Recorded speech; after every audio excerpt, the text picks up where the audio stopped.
مجھ پر یقین ہے نا روحان؟ روحان نے مثبت میں سر ہلایا۔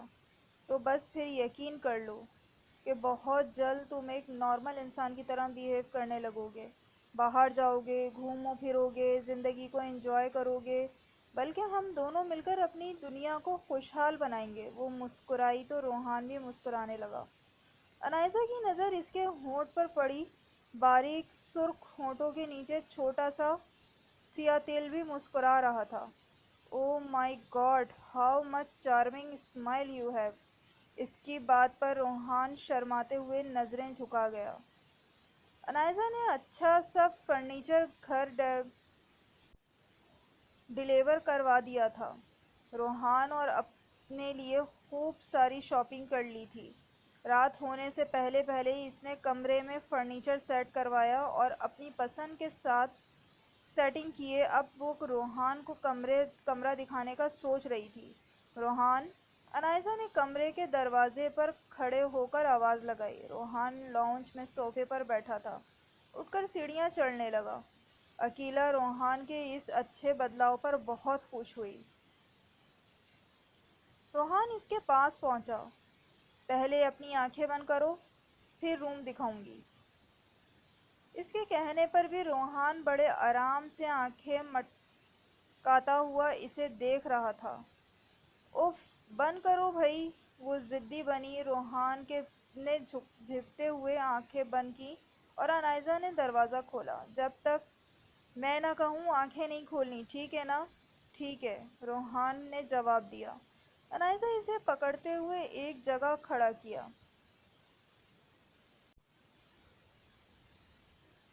چلو اب آنکھیں کھولو۔ سبز آنکھوں کے دروازے کھلے اور روحان کمرے کو دیکھتا ہی رہ گیا۔ یہ تو اس کا کمرہ لگ ہی نہیں رہا تھا۔ خوبصورت قیمتی بیڈ، میچنگ صوفہ سیٹ اور ماڈرن قسم کا وارڈروب، گلاس وال سے لٹکتے پرپل کلر کے خوبصورت پردے، زمین پر سرخ قالین۔ روحان کی نظر بیڈ سے اوپر دیوار پر پڑی تو وہ حیران ہوا۔ روحان اور انائزہ کی ایک تصویر بڑے سے فریم میں لگائی گئی تھی۔ یہ روحان نے انائزہ کی طرف دیکھا، کیونکہ اس نے تو کبھی پکس بنوائی نہیں تھی۔ ہو گئے نا شوق؟ انائزہ مسکرائی۔ میرے پاس صرف یہی نہیں، تمہاری اور بھی بہت ساری پکس ہیں۔ جب تم کسی چیز میں مصروف ہوتے تھے تو میں تمہاری پکس بنا لیتی تھی۔ روحان نے آج پہلی بات اپنی تصویر دیکھی تھی، اسے وہ بہت اچھی لگی اور انائزہ کے ساتھ اور بھی اچھی لگ رہی تھی۔ انائزہ نے ان پکس کو اس طرح سے جوڑا تھا کہ ایسا لگ رہا تھا جیسے ان دونوں نے ایک ساتھ پک بنوائی ہو۔ روحان نے پورے کمرے میں نظر دوڑائی تو اسے ڈریسنگ ٹیبل دکھائی دی۔ تمہیں خود کے عکس سے بھی ڈر لگتا ہے نا؟ انائزہ نے کہا۔ روحان سر جھکا گیا۔ آؤ میرے ساتھ۔ وہ اس کا ہاتھ پکڑتی ہوئی ڈریسنگ ٹیبل کے سامنے لے آئی۔ دیکھو خود کو، میں نے تم سے زیادہ خوبصورت لڑکا اپنی زندگی میں پہلے کبھی نہیں دیکھا اور شاید ہی کبھی دیکھ سکوں۔ اتنی خوبصورتی کے باوجود بھی تم خود کے عکس سے ڈرتے ہو؟ روحان آئینے میں اسے باتیں کرتے دیکھتا رہا۔ انائزہ نے اس کے بازو میں اپنا بازو ڈالا۔ جب تم میرے ساتھ ہوتے ہو نا تو میں مکمل ہوتی ہوں، مجھے کسی اور کی ضرورت نہیں رہتی۔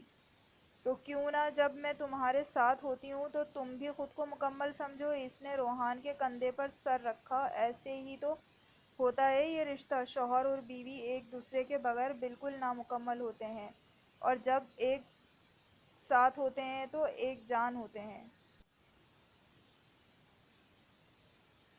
انائزہ کی باتیں روحان کے دل پر اثر کر رہی تھیں۔ وہ حیرت سے اس کی باتیں سن رہا تھا۔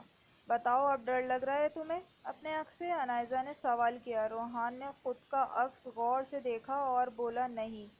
اس کے جواب پر انائزہ مسکرائی۔ اچھا، اب ادھر آؤ، تمہیں تمہاری شاپنگ دکھاتی ہوں۔ وہ اس کا ہاتھ پکڑتی بیڈ کی طرف لے آئی اور ڈراپ سے اس نے 10-12 ڈریس روحان کے اور 10-12 اپنے نکال کر پورے بیڈ پر پھیلا دیے۔ روحان کی نظر ابھی اپنے ڈریس پر ہی تھی، وہ تو انہیں دیکھتا ہی رہ گیا۔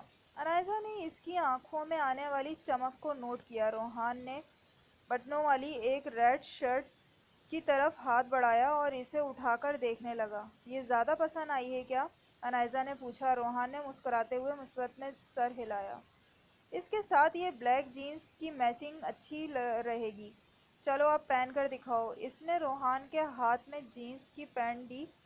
روحان پہلے تو اس کی طرف دیکھتا رہا، پھر پینٹ پکڑے واش روم میں چلا گیا۔ انائزہ اپنے ڈریس کو دیکھ رہی تھی۔ کچھ دیر بعد روحان واش روم سے نکلا۔ اس کی نظر روحان پر ٹھہر گئی۔ سنہری بال، سبز آنکھیں، دودھائی سفید رنگت پر ریڈ شرٹ اس پر بہت زیادہ جچ رہی تھی۔ "You are looking most handsome my hubby". وہ اس کے قریب آئی اور اس کے بال اپنے ہاتھوں میں سیٹ کرنے لگی۔ "اب ادھر آؤ"۔ اس نے روحان کو ڈریسنگ ٹیبل کے سامنے کھڑا کیا۔ روحان کو تو آج معلوم ہوا کہ اللہ نے اسے کتنا حسن عطا کیا ہے۔ روحان نے انائزہ کی طرف اپنا رخ کیا اور جھجکتے ہوئے اس کا ہاتھ پکڑا۔ وہ اسے لیے بیڈ کی طرف لے گیا جہاں ان دونوں کی ڈریسز پڑے تھے۔ روحان نے ایک بلیک کلر کی میکسی اٹھا کر اس کے ہاتھ میں دی۔ انائزہ نے مسکراتی آنکھوں سے اس کی طرف دیکھا۔ وہ سمجھ گئی تھی اس کا مطلب، مگر اس کے منہ سے سننا چاہتی تھی۔ "کیا"؟ انائزہ نے آئی بروز اچکائیں۔ "یہ تم پہنو"۔ روحان آہستہ سے بولا۔ انائزہ نے مسکراتے ہوئے اس کے ہاتھ سے میکسی پکڑی اور واش روم میں چلی گئی۔ روحان بیڈ پر بیٹھا اس کا انتظار کرنے لگا۔ انائزہ کچھ دیر بعد باہر نکلی۔ پاؤں تک آتی بلیک میکسی جس میں انائزہ کے فگر کی بناوٹ بہت خوبصورتی سے واضح ہو رہی تھی، بالوں کا جوڑا بنا کر ایک لٹ گردن میں لٹکائے ننگے پاؤں وہ باہر نکلی۔ روحان اسے مہرت سے دیکھتا ہوا کھڑا ہو گیا۔ کہانی ابھی جاری ہے، چینل کو سبسکرائب کرنا نہ بھولیے گا۔ بہت شکریہ۔